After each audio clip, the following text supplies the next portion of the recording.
Shalom, everybody. We're going to do the questions of the week. And please feel free, keep those questions coming. We'll try to give answers.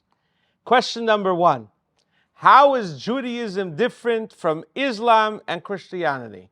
Okay, that's a fully loaded question. We don't want to get into a fight with the whole world. But what is Judaism different? First of all, we're not coming here with this question, with this answer, to tell people to proselytize. We're not supposed to proselytize people. Everyone was created with their unique mission. There's men, there's women, there's Cohenite, Levi, Israelite. Everyone had their unique mission. So we are not coming to tell the whole world to accept Judaism. Judaism is a special mission for the Jewish nation. And everyone has their unique mission that they were created by from the Lord. So we're not going into the other religions. But the Jewish religion is there's the most proof for the Jewish religion. Why is that? Because the other religion, you had Jesus and Muhammad that said God spoke to them, but they didn't speak to the masses. They put something in their ear, a bird came and the secrets came to them, but there isn't clear, the people, God didn't speak to the people. Now, when you say a theory, it's easy for people to ask questions on the, if you say something, no one could ask questions. God spoke to this individual. But if you make up a story and you say, God spoke to 3 million people and they all heard that God told them, I am the God who took you out of Egypt. And they all heard it. Now, that's a story that can easily be proven wrong. You have one yenta stand up and say, I never heard it. I don't know what you're talking about. Your story is out. Even if other people say they heard it. The Jewish religion in history, we all know who was the first president of the United States. George Washington. How do we know he was the first president? Because my father told me and his father told him. And my tati doesn't lie. That's how you prove stories from history. When you have such a story, you cannot say it's a conspiracy theory, because that's not the way you make up conspiracies. Conspiracies you make up when you're talking about certain individuals, go prove it. But when the Jewish religion says that 3 million people heard that God told them, I am the God who took you out of Egypt.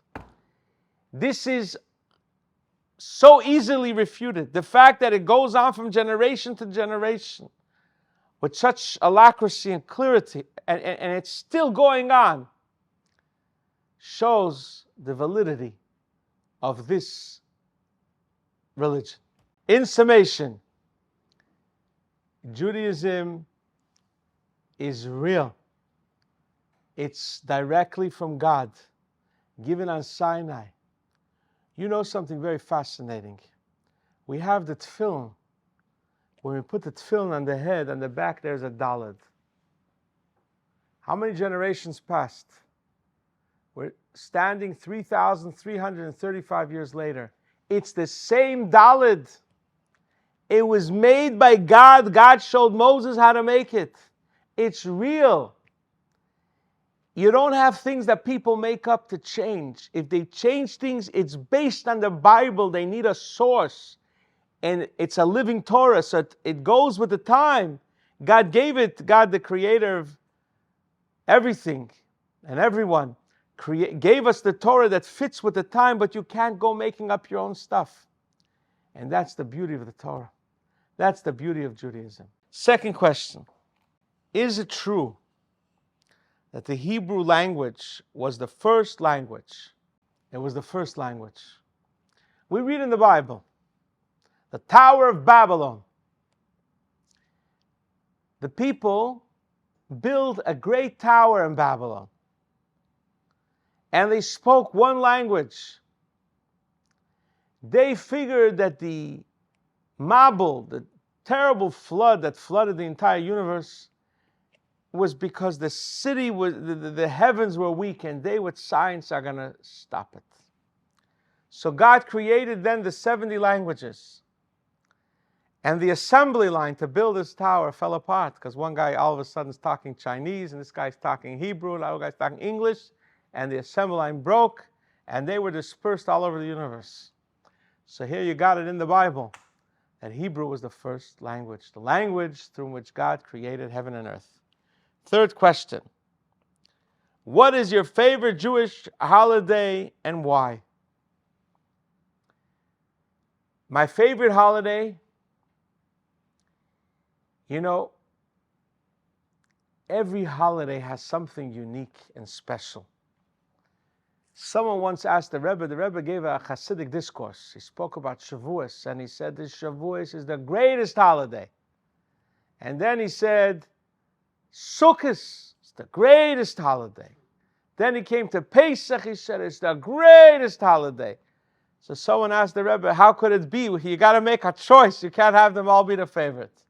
To which the Rebbe responded and said, every holiday has something in it that with it, it's special and greater than the other holidays. So the answer to the question is, I love all holidays. And every holiday has very unique things. So regarding the Torah and the connection with God is Shavuos. Sukkot is joy. You get joy for a whole year. Pesach, you get freedom. So I love all the holidays, but I love Shavuos very, very much. God bless you. Okay, third question. Do angels have free will? So on one hand, we know angels don't have free will. But on the other hand, it says that when God created man, the angels said, why are you wasting your time with this crazy human being full of deceit and full of ego and selfishness? Why are you bothering? So God stuck out his pinky and burned thousands of angels. Now, if they had free choice, if they didn't have free choice, why was he punishing them?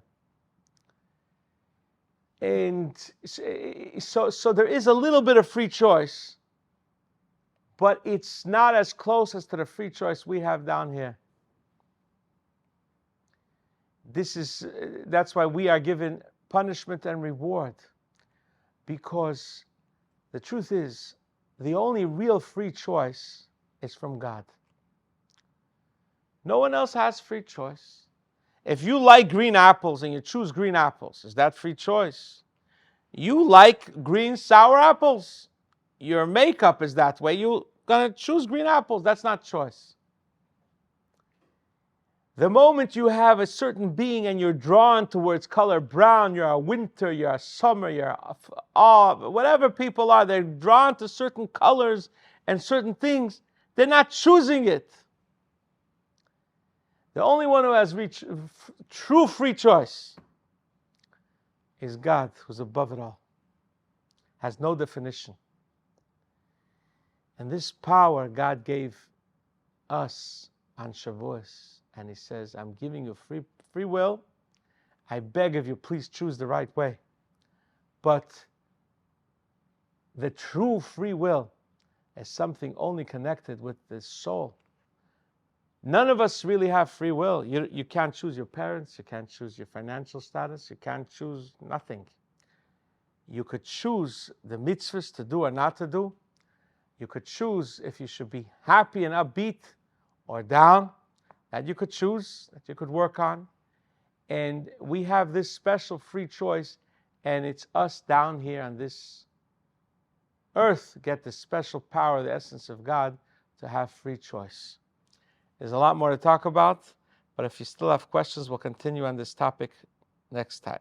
Next, what is a gilgul? Ooh, a fully loaded question.